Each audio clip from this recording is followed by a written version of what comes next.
All right, so let's dive right into this whole return to office thing.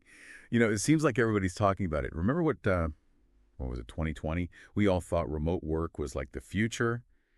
And now here we are in 2025, and things are looking a little different. Well, at least for some companies. We've got a ton of stuff to unpack today. We've got this New York Times article that really goes deep on this whole RTO thing, where we talk about the big companies that are making the news. We'll get a sense of how employees feel about all this. And we're even going to touch on how this is all shaking up the commercial real estate world.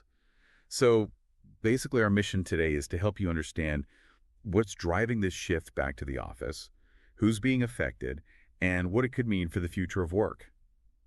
Maybe even your future of work. Yeah, sounds like we've got a lot to cover. We do. Yeah. So let's just jump right in with this executive order from President Trump. The one mandating all federal employees back to the office full time. I mean, that's a pretty strong stance. He even said that those who don't comply are going to be dismissed. Yeah, it's definitely a bold move. And it seems like it's part of a bigger trend. That New York Times article you mentioned, it highlights some major companies that are doing the same thing. Amazon, JP Morgan, AT&T, all requiring everyone back in the office. Makes you wonder why now? After years of adapting to remote work, what's behind this sudden change? Yeah, that's a good question. I mean, on the surface, they're all talking about the benefits of in-person collaboration. Yeah. And building company culture and all that. But the timing is interesting. Yeah, exactly. It's not like we're still in the middle of the Great Resignation. The labor market's a lot tighter now. It gives employers more leverage. Remember like a year or two ago? Companies were doing everything they could to hold on to their employees. Things feel different now. Yeah, you're right. It does feel like the power dynamic has shifted. Have you noticed that at all? Like in your own work? I've definitely seen some changes in my industry. Companies aren't as flexible as they used to be. Yeah. Oh, absolutely. And, this brings up a side of this whole return to office push that people don't talk about as much. Potential cost savings. It might sound a little cynical, but some economists are suggesting that companies might be using RTO as a way to, trim their workforce without having to do layoffs. You mean hoping that people will quit rather than come back to the office full time? Exactly. They call it natural attrition. The idea is that if enough employees quit rather than go along with the new policy, then companies can reduce their headcount without all the bad press that comes with layoffs. In that New York Times article, they bring up this really interesting example. Yelp. They went fully remote. And now they're reporting record profits and lower employee turnover. So it's like they're doing better without forcing people back to the office. Yeah, it's pretty interesting. Okay, so we've got these big companies pushing for a full return. And they've got their reasons, whether they're saying them out loud or not. But what about the employees? This isn't just some abstract decision happening in a boardroom. It's affecting people's lives in a big way. Right. And the New York Times article does a really good job of showing that human side of things. They talked to this woman, Ellen Hartwick. She loved working remotely at first, but then she actually chose to go back to the office full time. She realized that she missed being around other people. She missed the social interaction. So it's not as simple as everyone wants to work from home. No, definitely not. It's much more complicated than that. And then you've got someone like Sarah Mauskopf, the CEO of Winnie. She brings up these real challenges that parents face, with a strict 9-to-5 office schedule, especially when it comes to childcare. She argues that this kind of rigid structure, it really affects working parents, and especially women. Yeah, that makes sense. And it raises a really interesting question. Who gets to decide what the ideal work arrangement is? Is it the executives? Or should employees have more say in how they work? That's the million-dollar question, and it's something a lot of people are trying to figure out right now. Yeah, it feels like we're in this weird in-between phase right now. You've got these companies, some of them pretty big ones, pushing for this full return to the office. And then you've got the government doing the same thing with federal workers. But then you look at the data and it's telling a totally different story.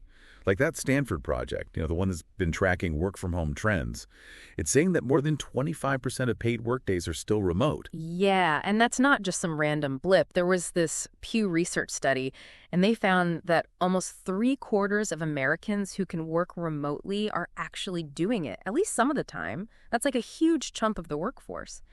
And they've kind of gotten used to the flexibility that comes with remote work. It's not even just about convenience either.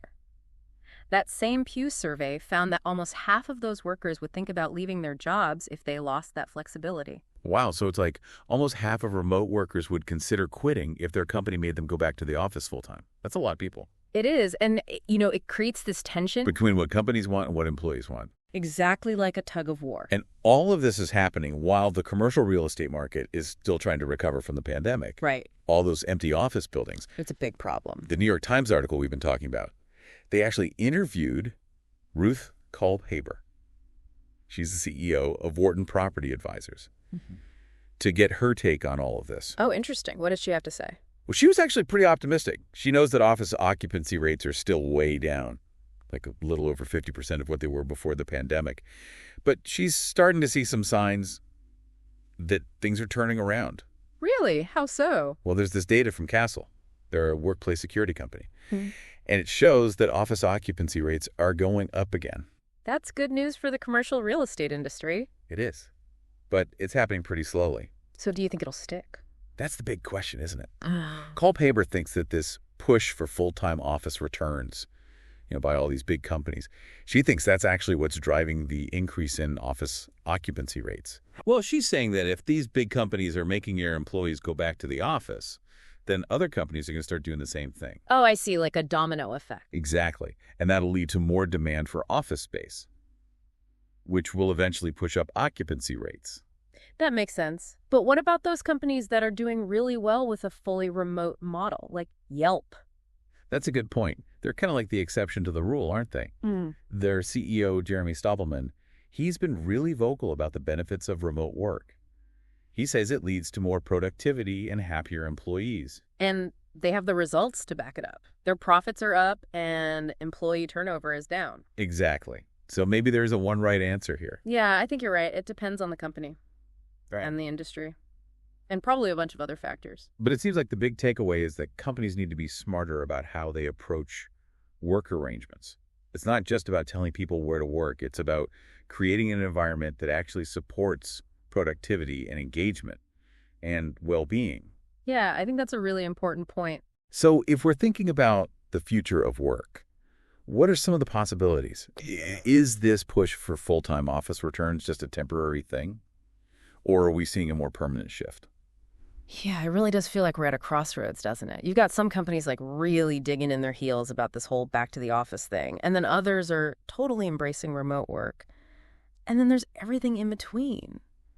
What do you think? Are we going to see more of a blended approach become the norm? Like a hybrid model or something? Yeah, I think that's definitely a possibility. But even with hybrid, there's going to be a lot of different ways to do it. Like some companies might try different schedules, maybe 3 days in the office, 2 days remote. Or maybe they'll give employees more control over their own schedules. It'll be interesting to see what ends up working best. Yeah, for sure. And it's not even just about schedules, is it? It's about creating a work environment that actually supports flexibility and remote work, not just like putting up with it because they have to. Like companies need to invest in the right technology and build a culture of trust and rethink how they measure productivity. Exactly. And that's where I think companies like Yelp have a real advantage. They didn't just like slap a remote-friendly sticker on their old way of doing things. They completely changed how they work. They invested in remote work infrastructure and built a culture that's all about flexibility. They saw it as an opportunity, not a problem. That's a really good point. It's not just about letting people work from home sometimes.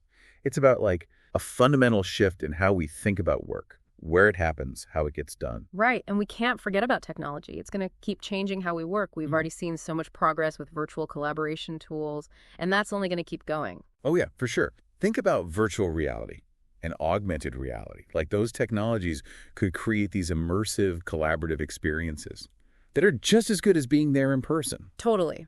Imagine going to a virtual conference that feels just as real and engaging as a physical one. Or working on a project in a shared virtual workspace where you can interact with your colleagues in this really immersive way. That sounds amazing. But it also makes you wonder, what happens to the idea of the office when work can happen anywhere? How do we stay connected to each other? How do we build relationships and a sense of community when we're not physically together? Those are some big questions, and I don't think there are any easy answers. We're going to have to figure those things out. As the lines between the physical and virtual worlds keep getting blurrier, it's not just about the technology. It's about finding ways to create connection and belonging in this new world of work.